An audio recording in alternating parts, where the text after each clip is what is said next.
it's Kelsey. I just picked up my camera that I pre-ordered. I am literally I can't stop smiling. This is so crazy. In the last year, I started a blog with my friend Emily, and we write blog posts every other week. We switch off weeks. Through just that platform of sharing my writing, I have already felt how rewarding it is to touch people through my words and my thoughts and what I'm sharing and putting out there. And I feel like video is an even more expansive space. It's just very different and more open and raw and vulnerable. So I'm really excited to share what I think with people on this format. I would love if I could make videos about my life and achieve something similar to what I've been doing with my blog this last year. But on top of that, I also feel like I'm at a place in my life where I'm doing so much development and growth. I am far from having it all figured out. I would love to record my journey for myself and also hopefully help others. Wherever you are on your journey, I would love to join it. So let's get started.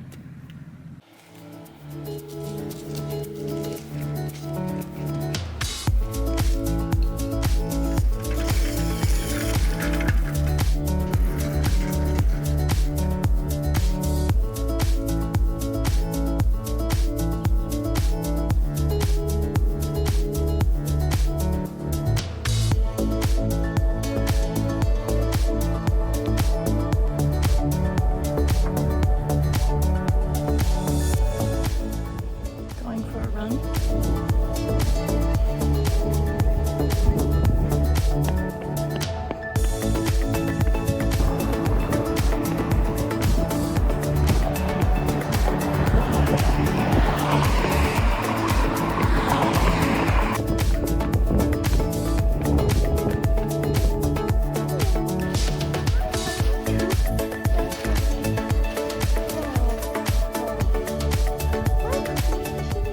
Okay, so I just got back from my run. I listened to a podcast from the cutting room floor with Leandra, who is the founder of Man Repeller, and she was talking about her experience being canceled after she laid off an employee who is a black woman during the pandemic, pretty much right after George Floyd was murdered. Her interview was so much of talking about herself and feeling invalidated, undeserving, and I really empathize with a lot of what she was saying. I think I had similar experiences of coming from such a place of privilege, from my background, and not even recognizing my privilege until recently, honestly. But what I gleaned more from this was, well, first of all, like self-validation, self-assurance, self-acceptance are prerequisites for helping and giving back and contributing to others. So I think I definitely saw that in her response. But more than that, it reminded me of something that a friend has already told me, which is guilt is not productive. And I think I saw in Leandra a lot of guilt over her unchecked racism, her lack of self-awareness, her ignorance, how she made poor choices that affected others in a negative way. There's a lot more to unpack in her conversation and a lot to understand about racism in conjunction with mindfulness and awareness and letting go of ego. But I just wanted to share those initial thoughts. I'm only 50 minutes through this podcast, so I'm definitely going to finish it and see if there are any other things I can personally take from it. But other than that, it is also a really interesting composition of narratives, and you get to hear multiple sides of the story. both like the podcast host's inner thoughts, her conversation with Leandra, her phone calls with the woman who was fired, I believe her name was Crystal, and also other employees at the company who are of color. It is, yeah, just a really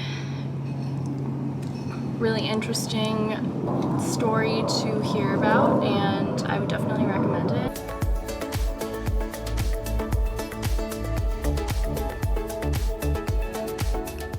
Hi, so today is Sunday morning. Made some coffee and I've just been doing some reading. That was what I was most drawn to.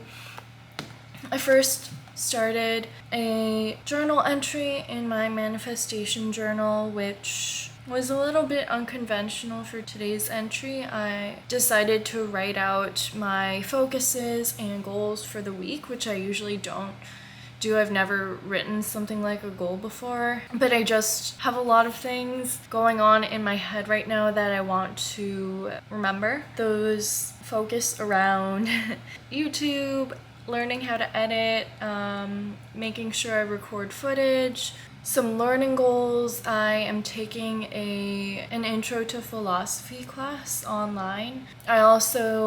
I purchased a Reiki practitioner course from Udemy. I'm really excited about that as well. I wanted to share some other things that I wrote into my manifestation journal this morning. I've been reading this book, A New Earth by Eckhart Tolle, for a while now, like over a year. It's very dense and I really love this book, but it's just, I don't want to rush it. That doesn't feel like the right way for me to respect the value and lessons that are in the book, for myself at least. Like, I want to be able to fully absorb it, and sometimes I feel more or less drawn to the book. Right now I'm feeling super drawn back into it and I'm already over 70% through, so maybe this time I'll just finish it. I wanted to share what has resonated with me of these lessons. When someone blames or criticizes me, that to the ego is a diminishment of self, and it will immediately attempt to repair its diminished sense of self through self-justification, defense, or blaming. Another pointer to the truth in you is contained in the following statement: I am never upset for the reason I think. This really got me. I feel like another way to interpret this is just like, there's never a reason to be upset. I think a response to this statement of I'm never upset for the reason I think, one response could be like, well, I am, like, and then the person goes and describes the situation that happened to them in the past. They're like, oh, I was so severely wronged. Of course I should be upset. Or of course it made sense that I was upset. That was clearly the reason, and like I knew that in the moment. But when you really step back from it, you shouldn't be upset. Like you're giving up control of your emotional and mental state to the external world. They don't get that power over you. You have to reclaim your truth and your happiness.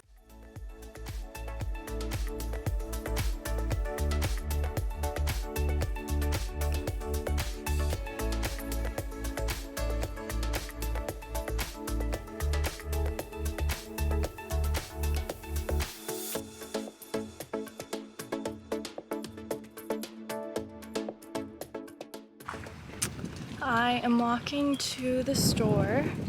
I want to get some granola and stock up because they have this really good granola that's like the best granola I've ever had, and it's this store called Grocery Outlet, which sells things at a discount, kind of like Michael's or TJ Maxx.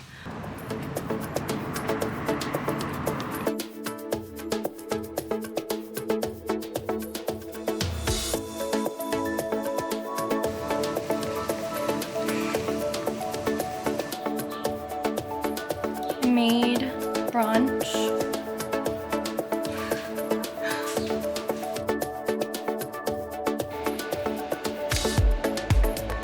This is my outfit for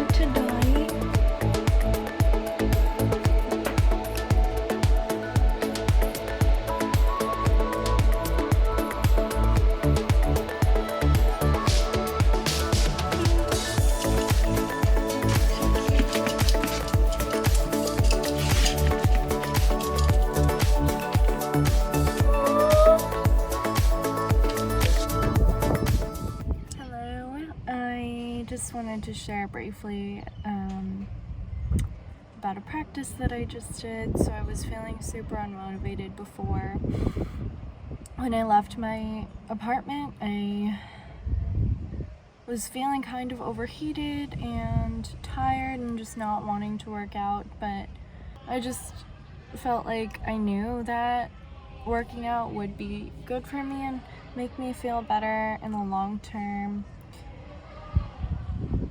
So I drove myself here, but I was still feeling bad, so before going into the gym, I've been sitting in my car taking some moments for myself. I rolled down both my windows and I've just been watching the trees blowing in the wind, moving in the wind, smelling the air, smelling the breezes that are coming in. It smells kind of like barbecue or something, but just observing and being present, seeing the world and my place in it, and just admiring everything around me and how everything fits together. I also did one of my favorite practices, which is recording a voice memo to myself. It's almost like journaling. It's a way for me to release my thoughts, and I never really re-listen, but it's nice to know that those things are recorded for myself later. But yeah, I really reclaimed my emotional state, feel clear and ready and reset. I would encourage any of you, if you're ever feeling down, to immerse yourself back into nature, observe the world, see your place, be present, talk it out. I feel like recording a voice memo is freeing in a lot of ways for me, because I can just say anything and I don't have to filter myself. And then it's out there, it's externalized, it's processed, and those sentiments, ideas, they've been seen through and they served their purpose. Now they can go on, and they're just past me. And yes, so I just wanted to share how grateful I am to be here, to be alive, experiencing this around me. I'm so lucky, or we're all so lucky, to inhabit this earth and be surrounded by her beauty and her healing. So yeah, hope you are doing well, and I will see you soon.